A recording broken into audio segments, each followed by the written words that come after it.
बिहार में ओबीसी को दो भागों में बांटा गया है। एक पिछड़ा, दूसरा अति पिछड़ा। एनेक्सर 1 है, एनेक्सर 2 है, जिसमें तेली, तमोली और दांगी जो पहले पिछड़ा में थे उनको अति पिछड़ा में कर दिया गया नीतीश कुमार जी के द्वारा, और उसके वजह से जो अति पिछड़ा का हक है वह मारा गया है, ऐसा कहना है। पूर्व एमएलसी रहे हैं, बड़े नेता हैं अति पिछड़ा समाज के कंबली चंद्रवंशी जी लगातार बिहार में मुहिम छेड़े हुए हैं।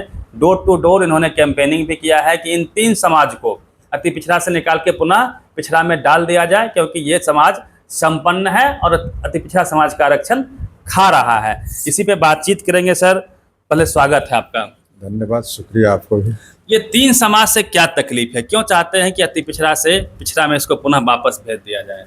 देखिए, पहले इसको इस रूप में देखा जाए कि अति पिछड़ों के और ये कहें समाजवादियों के महान नेता जननायक कर्पूरी ठाकुर जी ने 1978 में ही ये मुंगेरी लाल की अनुशंसा के आलोक में आरक्षण लागू किया था।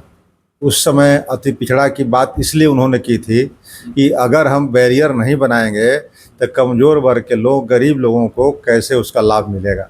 इसलिए उन्होंने अति पिछड़ा और पिछड़ा का वर्गीकरण किया। उस समय इस पर कहीं चर्चा नहीं हो रही थी पूरे देश के अंदर, और आज तक कर्पूरी ठाकुर को इसीलिए जाना जाता है। जिस समय मंडल कमीशन बनी तो मंडल कमीशन में अति पिछड़ों के साथ यही धोखा हुआ कि वहाँ पर वर्गीकरण नहीं हुआ, जिसके कुपरिणाम क्या हुए कि आज 31-32 साल हो गए हैं मंडल का आयोग के लागू किए हुए। मात्र 1 या 2 अनुशंसाएँ लागू हुई। उन अनुशंसाओं के आलोक में आज इतनी बड़ी गैप हुई कि कुछ ही जातियों को इसका लाभ मिल रहा है नौकरियों में, और बहुत सारे हजारों जातियां इससे वंचित रह गई। इसी के फलस्वरूप रोहिणी कमीशन बनाई गई भारत सरकार ने। लेकिन एक तरफ नरेंद्र मोदी की सरकार ने रोहिणी आयोग तो बनाई, उसको 13, 14, 15 बार एक्सटेंशन देने के बावजूद जब रोहिणी आयोग ने रिपोर्ट अपनी सबमिट कर दी राष्ट्रपति महोदया के यहाँ, तो आज तक उस रिपोर्ट पर कुंडली मार करके बैठी हुई है भारत की केंद्र सरकार।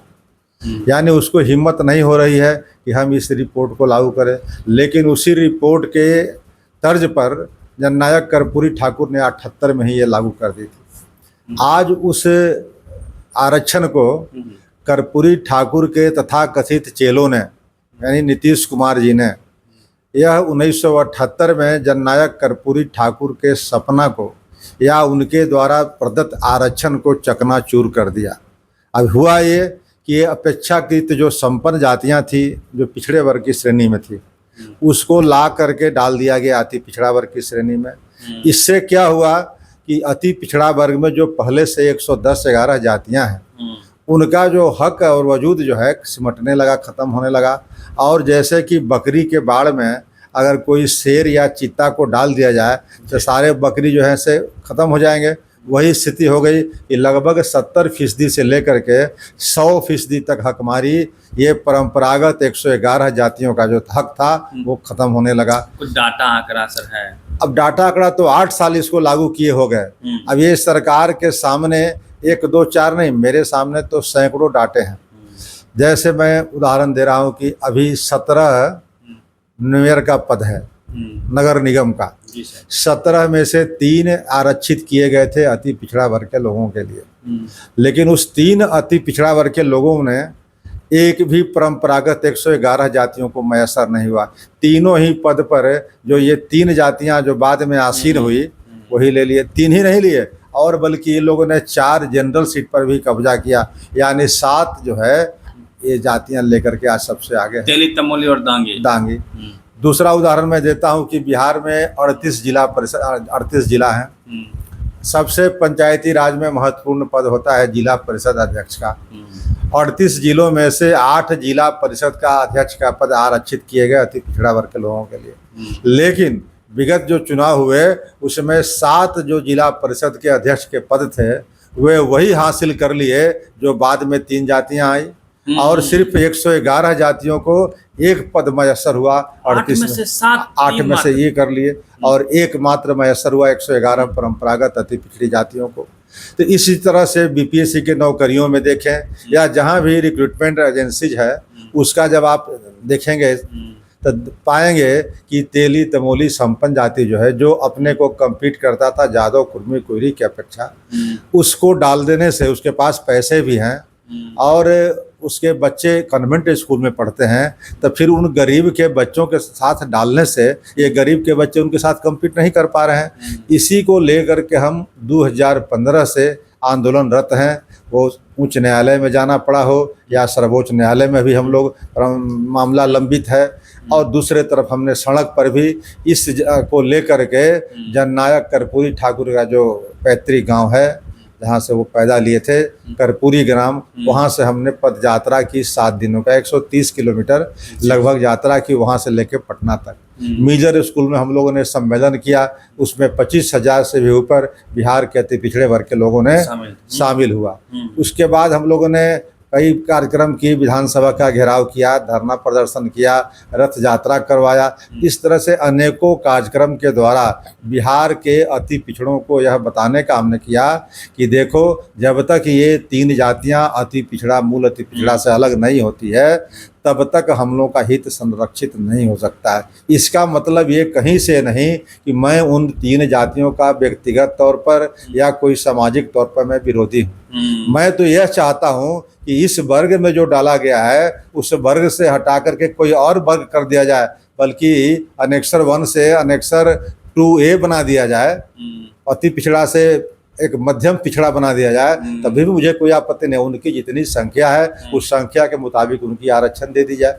मैं उस जाति विशेष का विरोधी नहीं हूँ, लेकिन जो परंपरागत जातियां जो 111 जातियां हैं उसको हित को संरक्षित करना मेरा कर्तव्य है। इसीलिए मैं उस वर्ग से आता हूँ। तब मैंने अपनी विधान परिषद की सदस्यता भी इस आंदोलन में गंवाई है। मैं इस आंदोलन के लेके किसी भी हद तक जाने के लिए तैयार हूँ। कल भी था, आज भी हूँ और आने वाला भविष्य में भी रहूँगा। मुझे याद है उसी दरमियान आपकी सदस्यता छीन ली गई आरजेडी के द्वारा, क्योंकि आप इन 3 जातियों को हटाने की बात कर रहे थे, जबकि आप कोटे विदिन कोटा की बात कर रहे हैं। अति पिछड़ा में भी यदि सब कोटा कर दिया जाए, उस 3 को अलग ट्रीट किया जाए, बाकी को मौका मिले, ये आपकी मांग रही है? बिल्कुल, ये हमारा सामाजिक मांग था। मैं जिस वर्ग से आता हूँ उस कौम के साथ अगर हम ईमानदारी नहीं बरते तो फिर मेरे जैसे व्यक्ति को, पढ़े लिखे व्यक्ति को राजनीति में आने का क्या मतलब था। मैं तो राजनीति में आया था कुछ वसूल के लिए, नहीं तो पटना विश्वविद्यालय में शिक्षक था, मेरी दाल रोटी का तो व्यवस्था वहीं से काफ़ी थी।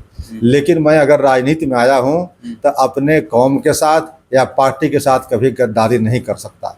इसीलिए मैंने पार्टी से इस्तीफा नहीं दिया, पार्टी बदल के दूसरे पार्टी में नहीं गया। मैंने तो सामाजिक मुद्दे पर जो मुझे बात करनी चाहिए थी, जो हमारा अंबेडकर, बाबा साहेब अम्बेडकर का संविधान कहता है कि अंतिम व्यक्ति को, जो अंतिम पौधान पर बैठे हुए व्यक्ति हैं, उनको अगर जब तक मुख्य धारा में नहीं जोड़ते हैं, विकास के दौर में नहीं ले जाते हैं, तब तक उनकी बात अच्छी नहीं हो सकती। संविधान की जो यह उद्देश्य पूरी नहीं हो सकती है। उसी बात को मैं लागू करने तो इसका कोई प्रभाव पड़ा? नीतीश जी या तेजस्वी जी मुख्य विपक्षी पार्टी हैं, आपके नेता थे, कोई बातचीत सकारात्मक हुई? क्या लगता है ये लड़ाई और कितनी लंबी चलेगी, लड़नी होगी? देखिए, इस पर बात शुरू में नीतीश कुमार जी से हुई थी। मेरे आंदोलन शुरू करने के पहले मैंने जितनी तरह की संभावनाएं थी उसको तलाशा कि आंदोलन सबसे अंतिम ये विकल्प है। लेकिन जब नीतीश कुमार जी से मैं मिलने गया तो बाबू नीतीश कुमार जी ने हमसे साफ कहा, कई लोगों के सामने कहा कि हमसे गलती हो गई है रामबली जी, मैं इसको करेक्ट करना चाहता हूँ। तेली तमोली दांगी को मूल अति पिछड़ा में नहीं रहना चाहिए था। ये बात नीतीश कुमार जी ने कहा और मुझे समय दिया 15 दिन का, कि 15 दिन के अंतर्गत आपको मैं फिर बुलाऊंगा, आपके पास डाटा वगैरह है, आप लेकर के आइएगा, मैं इसको करेक्शन कर लूँगा। 15-16 दिन के बाद मैं जब उनसे मिला तब उन्होंने कहा कि उनसे मिल लीजिए अशोक चौधरी जी से। फिर मैं मिला, कहा कि आप इतना बेचैन क्यों हैं।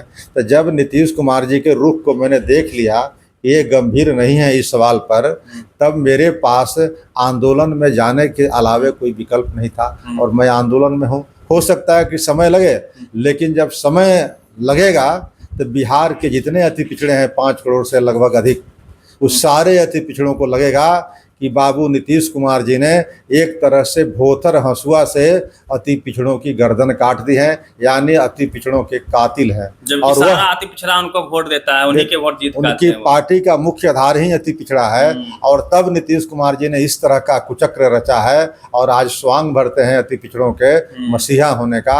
इसलिए नीतीश कुमार जी की पोल खोलने के लिए हम लोगों ने निश्चय किया है कि अगला जो सम्मेलन कार्यक्रम होगा, अति पिछड़ा आरक्षण बचाओ नीतीश भगाओ होगा। इस आगाज को हमने शुरू कर दिया है और आगामी चुनाव के पहले बड़ा कार्यक्रम के द्वारा बिहार के कोने कोने में, हर प्रखंडों में इस पर हम लोग कार्यक्रम करेंगे और कार्यक्रम करके बिहार के वो तमाम 113 जातियाँ, 111 जातियाँ जो है उसको बताने का काम करेंगे कि तुम्हारे हक और अधिकार पर ये जो है नीतीश कुमार जी ने कुठाराघात किया है, तुम इनकी सरकार में वोट मत दो। सर